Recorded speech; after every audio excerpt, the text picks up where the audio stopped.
What's up, everyone? My name is Thomas J. Bellezza, and welcome to The Right Mindset. Today, we are going to go over one specific outline method that has worked for me over the years.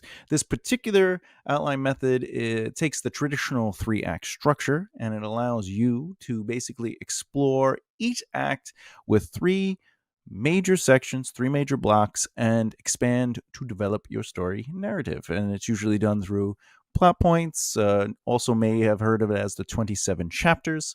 And we're going to go over that and explore it today with you.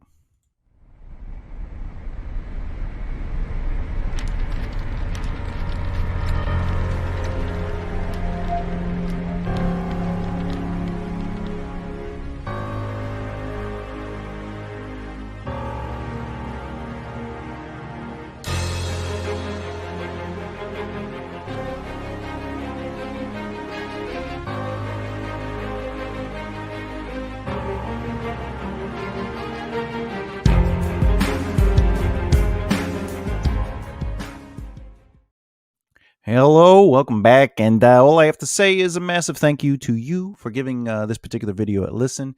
And honestly, I want to give a big shout out to the fellow authors and writers of this community. Basically, you continue to inspire me with your fantasy worlds and the stories that you conjure up. And I'm just motivated and inspired by what you're doing out there to create your businesses. And I hope in turn that us as a community can help future writers and current writers really explore their passion for having a career in writing. If you're new here and you are a beginner writer, or you're somebody that has been doing this for a while, author, even screenwriters, give that subscribe button a little tappy tap and ultimately hit the icon so you don't miss out.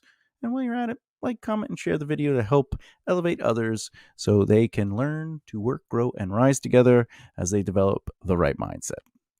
So today, what I'm going to discuss is the 3-act 9-block outline structure, also known as the 27 chapter process, 27 chapter outline.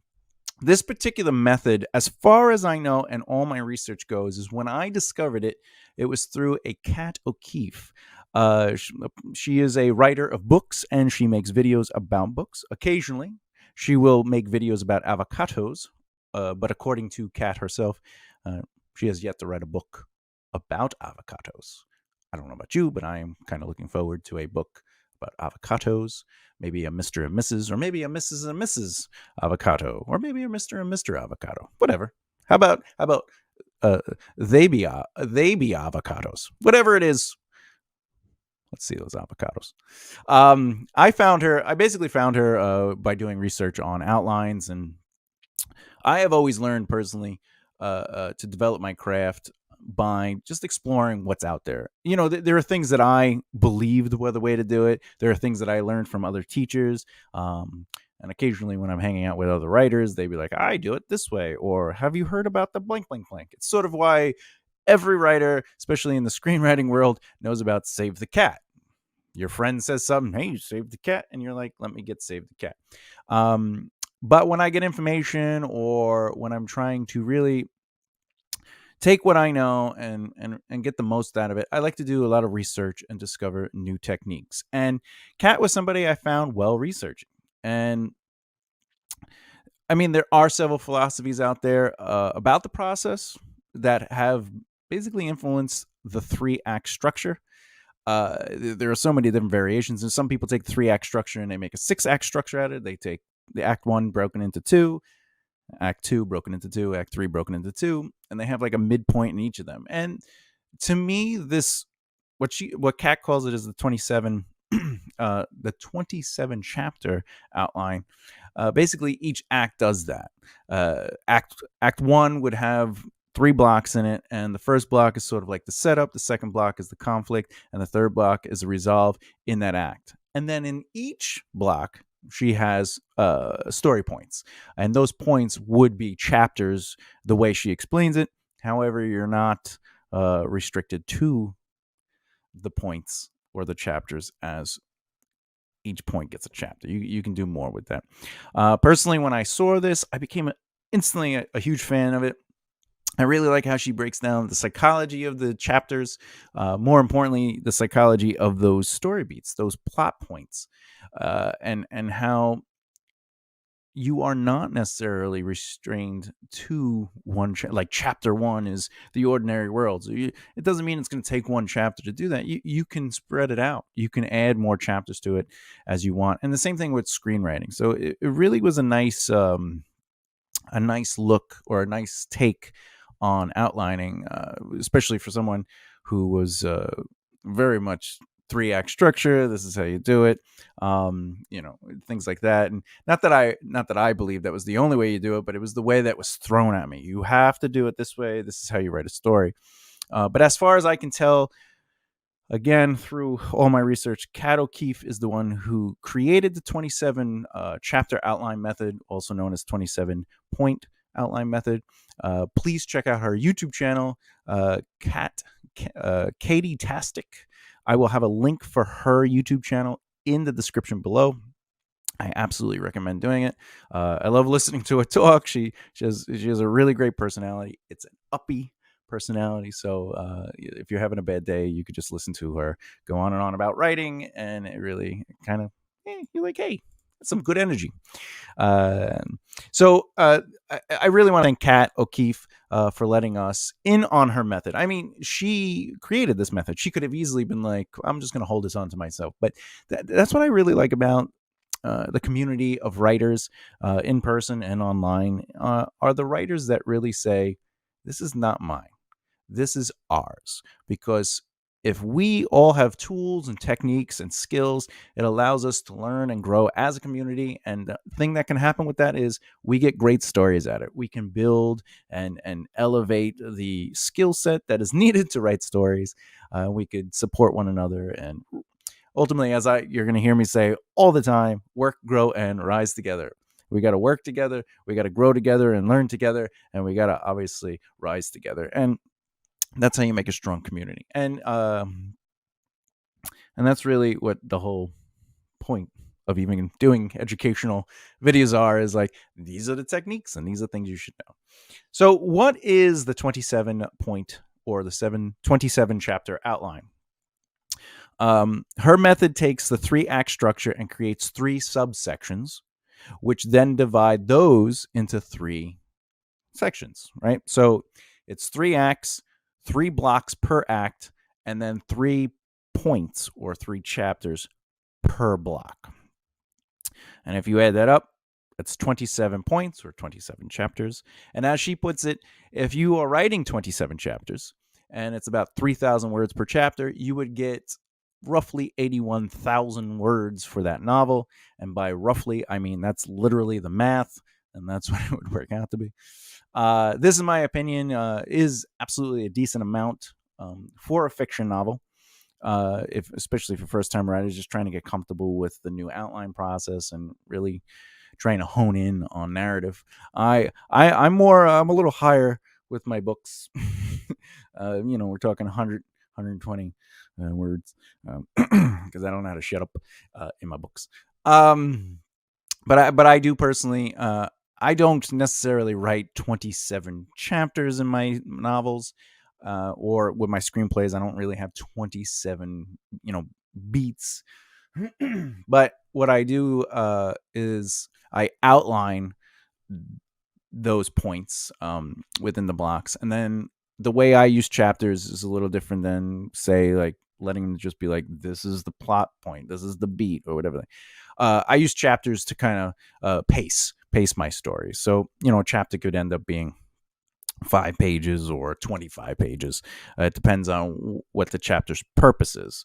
But that doesn't necessarily mean I'm not hitting the inciting incident or the ordinary world or the hero decides, etc., etc. It's just that's the way I do it. But I use the 27 chapter or the 27 point outline to structure it, and it being my story. This will always be a rough guideline for me. It's never the be all end all, and that's just not how I do it. So let's take a look at the outline. We're gonna break it down. Okay, so as you can see, Act 1. All right, it has 3 plots. So Act 1 has 3 blocks, 1, 2, 3, and then each block has 3 points. So this is 3, 6, and of course, boom, 9. So let's just give a quick look. So Act 1 is really it's the setup of your story. It's adding the themes, the characters, it's you're creating the promise. All of that is placed into your Act 1 setup. And Block 1 is the introduction of the hero in their ordinary world. All right. And Block 1 has 3 points or 3 chapters that help with the story. The first one is obviously, as we see selected, introduction to set up their ordinary world. Now, during this time, you don't want to reveal too much. You don't want to go into insane exposition. You don't want to explain the magic system or be like, here's the history of trees. But you just want to give them the basic idea of their daily life, the world they live in, sort of like what they're experiencing on the daily. And obviously, introduce some characters that are important to the story, at least somewhat. In script writing, usually the first 17 minutes, and it has a slight movable, malleable range, but the first 17 minutes, you'll usually be introduced to every character you need to know about in a movie. An exception would be Barbossa in Pirates of the Caribbean, The Curse of the Black Pearl. I think he comes in just under 40 minutes. However, they mention Barbossa way before he's introduced. But that's a whole other technique of story writing. The second point is the inciting incident. Without the inciting incident, there is no story. This basically forces the character to make a change or to take action. You need an inciting incident. It's the thing that says, hey, your ordinary world would have continued on if this didn't happen. But since it did, we're going to disrupt some stuff. Which takes us to point 3, which is the immediate reaction to the inciting incident.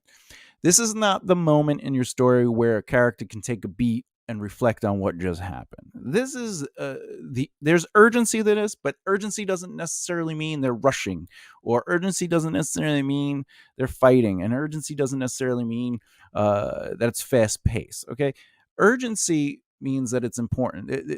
They are literally reacting to the inciting incident immediately.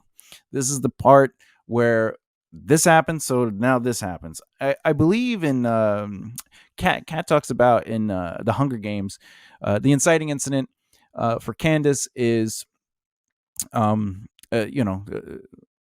they get picked. The sister gets picked, and she's like, no, I will be tribute. The immediate reaction to that is she's saying goodbye to her family. So the next story beat or the next story point is, she's saying goodbye to her family, and she's like off. So that's a good way to kind of think of it. And if you notice, it's not really rushed. It's not like they're like, oh, we gotta go. I became the tribute.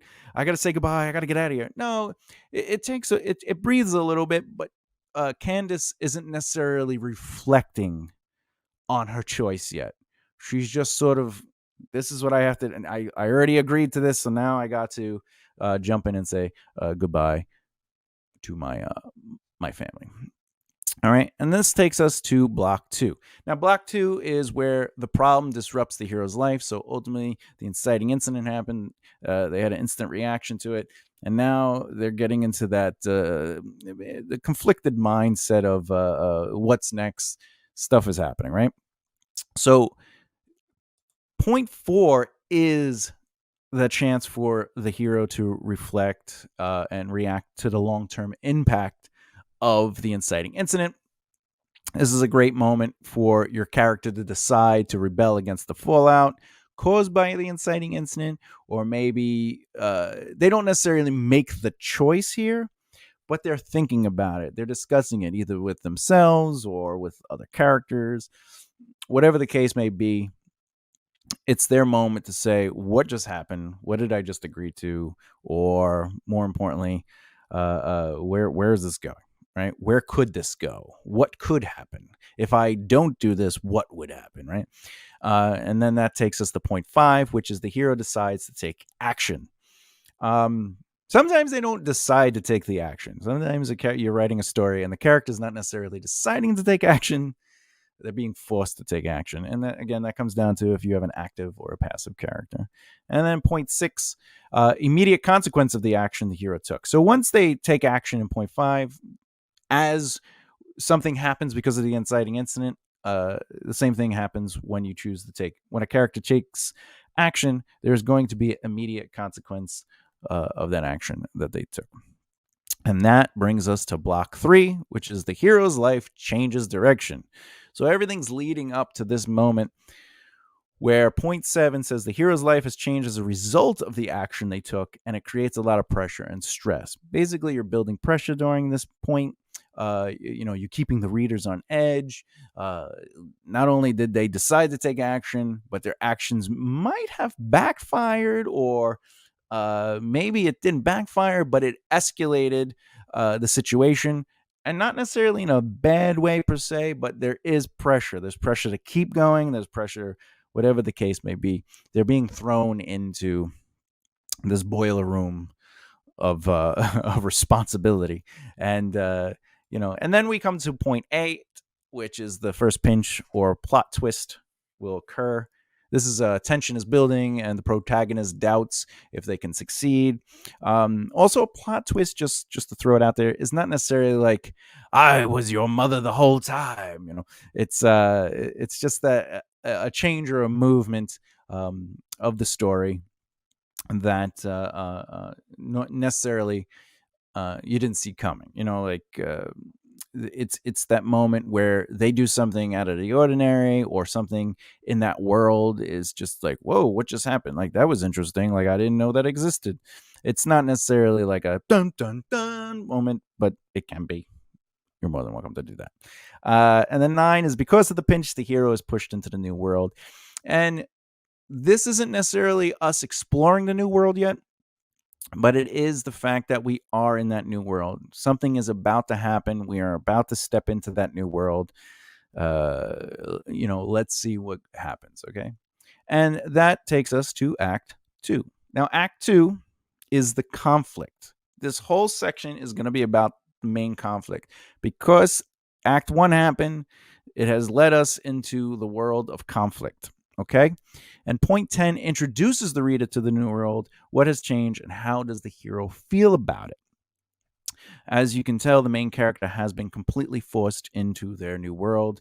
Hunger Games, Katniss, I believe she is thrown into the games. She's literally about to start the games, and the countdown happens. Part 11 is the hero gets to take a break, some fun, and a little fun. This is the fun and game section, you might call it. Kat has a really great breakdown about it. She has a really good video on breaking this down as well. But your main character has fun and could get a little distracted from the main mission. This is the breather. This is all right. They're in the world, but now they get to kind of play with the world, right? And then point 12, hero to compare their current world to how things were at the novel's beginning. This is another moment of reflection. They get to see the difference of the world, and the character themselves doesn't necessarily have to reflect on the world. The story itself can reflect on the world. We can start seeing the contrast between what they did live in, the world before, and what the world is now. You get to see a major contrast in it. And that takes us to Block 5. Block 5 is the conflict. This is ultimately going to be all about the midpoint. The first part builds it up. Point 13 is the build-up itself. We're leading to it. Things are getting there. And then finally the midpoint happens. So, the big part happens, and then we have the resolve of the big part being the immediate reaction or consequence of the midpoint. This is the story. This basically happened, and there's no turning back. This is it. The midpoint happened. They are officially a part of this world, and there's nothing they can do to go back. And you got to remember the midpoint also, just as a follow up, the midpoint and other. you might introduce another plot twist here that should be significantly bigger than the first plot twist, and it really, you know, oh, I didn't know that they had a dragon. Like, oh, I thought we were just fighting, somebody who was a farmer. It's like, son of a. All right, block 6. The last block of Act 2. I mean, the last block of Act 2 is known as the hero's life changes direction. As you can see, hero reflects on the long-term impacts of the midpoint. This is like, what just happened? What did we just deal with? This is insane. Like, what do we do? Do we have to regroup? We have to replan. Do we continue forward? Do we give up? What's going on here? However, because they're heroes or protagonists, and without them, the story doesn't move. The hero decides to take action to resolve the problem. However, they realize the enormity of their task when things don't go to plan. So this is the trials and action section of Block 6. And they're just trying to find their place in this particular story of what they are capable of doing, what they should be doing, etc. Okay. Point 18 is, despite the setbacks, the hero decides that they will succeed no matter what. This is that moment where they officially are dedicated, they are determined, and the hero is now going to overcome all issues, or at least they think they will. They have that, I can do it, and no one shall stop me. Which brings us to the third act. Act 3. Okay, and there's my Long Island accent coming out. Act 3 is the resolution. This is the end of the story. So every aspect of these 3 blocks, or these 9 points, are going to be focused on resolving the story. Okay? A lot of the stuff on these 3 blocks is about, cleaning up the story. Any plot points will be cleaned up. Any subplots will be cleaned up. Or I should say concluded. Some subplots don't have to be, like, especially if you have a trilogy, or if it's just like a book world and there's just an infinite amount of books. You could add little things that don't necessarily get answered or resolved, but on the majority, the main plot and some of the subplots really should definitely be wrapped up. All right, so point 19 is hero faces significant trials. This is the calm before the storm. Your character is still trying to resolve the problem, but now they basically reach the turning point. Like, all right, do we do this? Or do we go back? And then the final plot twist that ruins everything happens here. So the second pinch, where the hero experiences something completely unexpected. This is the moment where they're just like, we were going to, we had the whole plan ahead of us. We were going to take over the castle and just bombard them. But apparently the castle, they blew the castle up themselves. and are they dead? Or are they not dead? What's going on? And they killed half our people because we were inside the castle. Who would do that, right? And then plot 21. This plot twist leads to the darkest moment in the story, where the thought of success is. So again, like, if they all go into the castle, except for, say, like the main character and a couple other characters, and the antagonist blows up the castle and half their army's gone, that's what this moment is. It's ultimately, they're like, what just happened? How do we? We are in the wrong neighborhood. Let's get out of here. Which brings us to block 8. Hero finds power. After all that happened, there's still a chance, because having hit that rock bottom, the hero remembers their desire to succeed and finds the power within. This is the hope is not lost moment of the story. They're just like, you know what? We don't need our whole army. Let's fight for them. Let's make things happen. And that takes us to point 23. And after deciding they can do it, the hero takes action, and this action causes the plot lines to converge and come together by the end of block 8, in turn, this block specifically. like I said, these are like the subplots, and the, maybe even the main plot line will sort of kind of get ready to conclude by the end of block 8 before we go into the final fight, right? So, and of course that's why point 24 is leading to the final battle. This is literally where this is the convergence. Everything comes together here. All right, all our story is led to this one moment, and now we are going to go into block 9, which is the hero fights and wins, or doesn't. It's your story. You can do what you want. You don't have to let everybody win. All right. Point 25 is the finale, right? So the character has one last battle, and this is the final battle. It could be between friends, lovers. It could be a mental battle. It could be against their main antagonist. Whatever the case may be, this is that. And then point 26, the hero decides to take action to resolve. That's why you need editors. Resolve the problem created by the midpoint. So the reason we're here is because the inciting incident led us to the midpoint, and the midpoint leads us to here. So what was the reason for the midpoint, and like why were we there? Why did we fail? Why were we trying to succeed? Well, you know what? Something happened because of the midpoint, and we have to overcome it and resolve that problem right here. And then, of course, 27. The point 27 is the resolution, or the immediate reaction to the hero's decision to in the last point. Basically, this is things are calming down. Any injuries are attended to. Everyone is processing what just happened.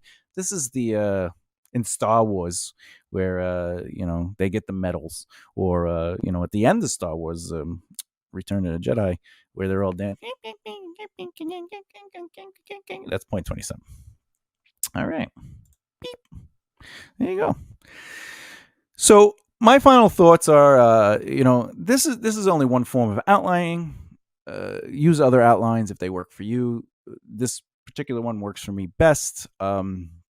It might help to use the 27 points as chapters for an exercise in developing your story. It helps keep it concise and to the point before adding any fluff. And I say fluff jokingly. It's fluff. Let's add all the good stuff, all the fun stuff, the colors and the emotions, and not the emotions, but like to add a little aspects. But let's get that narrative point cleared up in the 27 points, and let the story make sense. Let all the plots, subplots, and character development be there. But then you can add like the fun stuff, right? Anyway, for a script, try making these 27-point scenes. You don't necessarily have to, but a 2-hour movie would get an average of 4.5 minutes per scene. Of course, some scenes can be longer and others be shorter. There's just things to work on as an exercise to really give yourself different tools or different perspectives of how to write a story and how to get your narrative out. But whatever you choose, remember, it's just an option. You might not even be an outline writer, but a pantser, and that's absolutely okay too. Because even but I have to say that pantsers do need to hit points. They need to hit their plot points, and they have to develop these points coherently. So even if they're not outlining, they still need to. Here's the world, here's the inciting incident. All that stuff has to be there. But not everyone likes or enjoys outlining stories. I love outlining stories, but that does not mean my way is the right way. It just means it's right for me. And of course, writing is supposed to be fun. You're literally creating unknown worlds, new characters, and establishing visual angles of stories to the page. Just have fun with what you're doing. Let this be one way you could do it. The next video in this series will break each block down, exploring questions to find the story for you within those blocks, and brainstorming techniques to get the most out of those, most out of your outline. So basically, the next video in this particular playlist series will be focused on Act 1, Block 1. So it'll be those. If I was to give you a visual, it's going to be this. The next video in this series is going to be focused on how to introduce your ordinary world, the inciting incident, and the immediate reaction. And there's also going to be examples. This video, I didn't really give a lot of examples because it was already going to be long. But I'm going to give examples because it'll be a shorter, more concise video that focuses on some ways you can brainstorm and get things out on that. But with that said, what outline method has worked best for you? Let our community know in the comments below. And of course, if you want to learn more about your craft, please subscribe and hit the bell icon. Then, like, comment, and share so we can help one another work, grow, and rise as a community of writers. Till next time, keep the creative flow growing as you develop the right mindset.